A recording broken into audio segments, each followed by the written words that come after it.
Shugaban ƙasar Amurka Donald Trump ya ce zai kai wa ƙasar Iran hari a kowane lokaci idan buƙatar hakan ta taso. Haka zalika shugaban ƙasar Iran Masoud Pezeshkian ya ce ya kamata a kawo ƙarshen yaƙi da Amurka a yanzu. Haka zalika cikin rahotannin labaran da za ku ji cewa wani jirgi da ya faɗi a sansanin sojin Amurka mutum 8 sun mutu. Masu saurare ku gyara zama domin jin waɗannan rahotannin labarai da muke tafi da su a halin yanzu. Bari mu fara da rahoton Donald Trump inda ya ce zai iya kai wa Iran hari a kowane lokaci matuƙar akwai buƙatar hakan.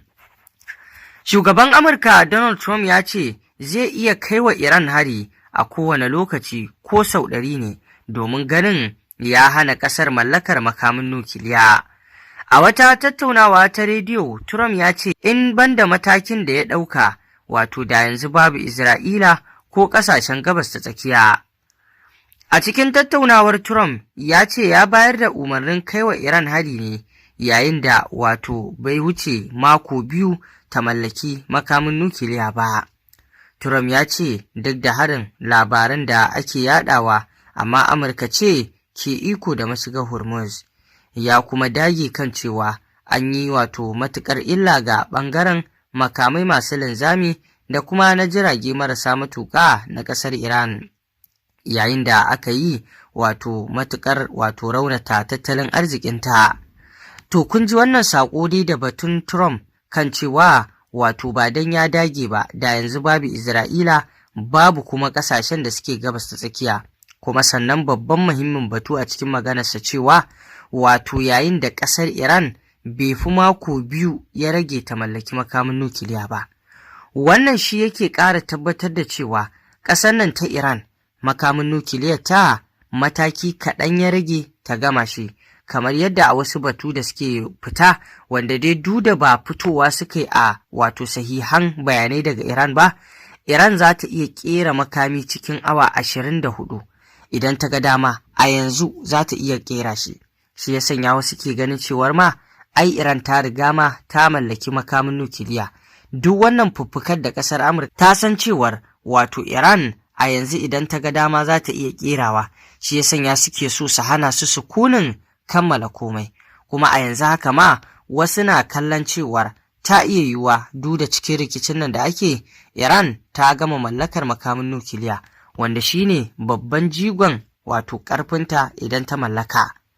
A ɗaya rahoton kuwa mutum 8 sun mutu bayan jirgi ya fadi a sansanin sojin Amurka. Rundunar sojin saman Amurka ta ce mutum 8 sun mutu bayan wani jirgin sama da ke aiki da rundunar ya fadi a jihar Alaska.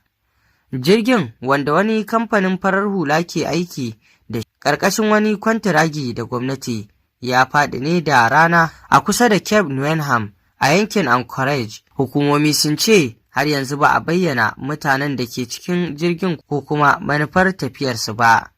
Shugaban rundunar sojin saman Amurka a Alaska, Lieutenant General Robert Davis, ya bayyana waɗanda suka mutu a matsayin ƙwararru masu sadaukar da kai da ke gudanar da wani muhimmin aiki a wani yanayi mai matuƙar wahala. Wannan babban rashi ne mai raɗaɗi ga iyalan sojojinmu da kuma al'ummomin da muke yi wa hidima, in ji Davis a cikin wata sanarwa. Ya ƙara da cewa babban abin da suka fi mayar da hankali a kai yanzu shine tallafawa iyalan waɗanda suka mutu da kuma abokan aikinsu a wannan lokaci na jimami. A cewar rundunar sojin saman Amurka da ke Alaska, jirgin ya tashi ne daga babban filin jirgin sama na Anchorage zuwa Cape Newham, mai nisan kusan kilomita 725 daga birnin Alaska.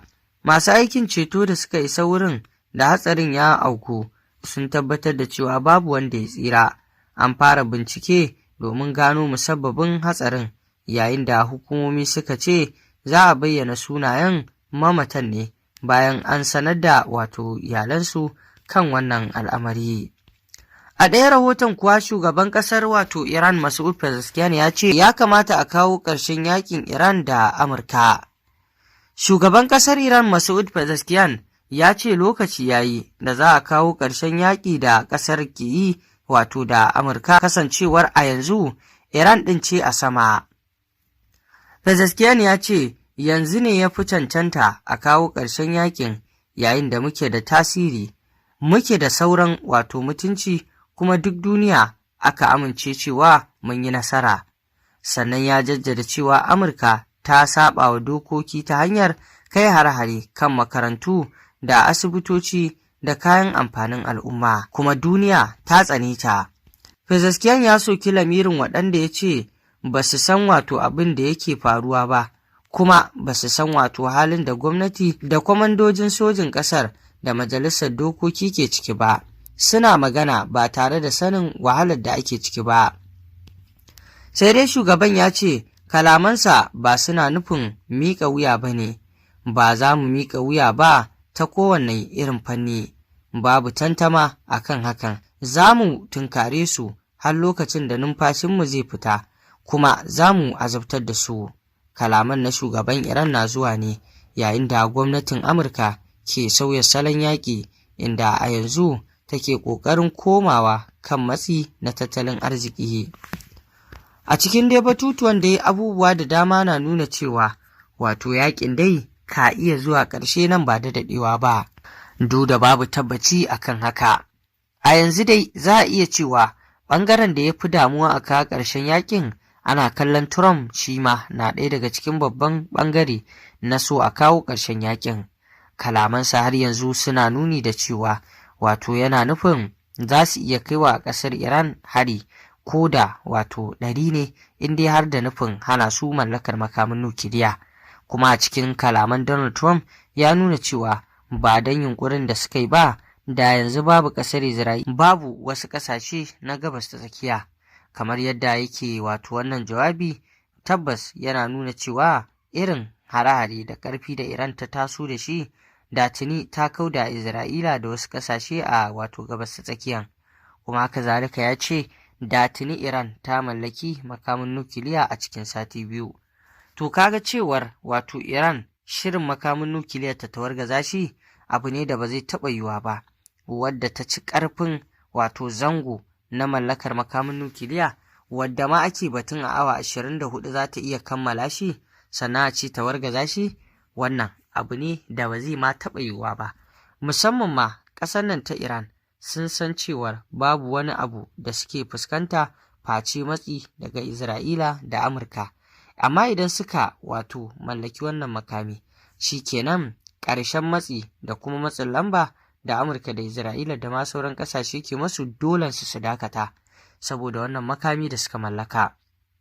Idan Iran aka ce a yanzu ta yi watsi da shirin makamin nukiliyar ta, to tabbas fa ta yi watsi da ƙarfinta ne, kuma ta jefa kanta cikin wani taskun da ba za ta taɓa iya fitowa ba. Wannan makami na nukiliya shine darajarta, shine natijarta mallakarsa, amma matuƙar ba ta mallake shi ba, to tabbas akwai gagarumar damuwa gare ta. To masu saurare me za ku ce kan wannan batutuwa?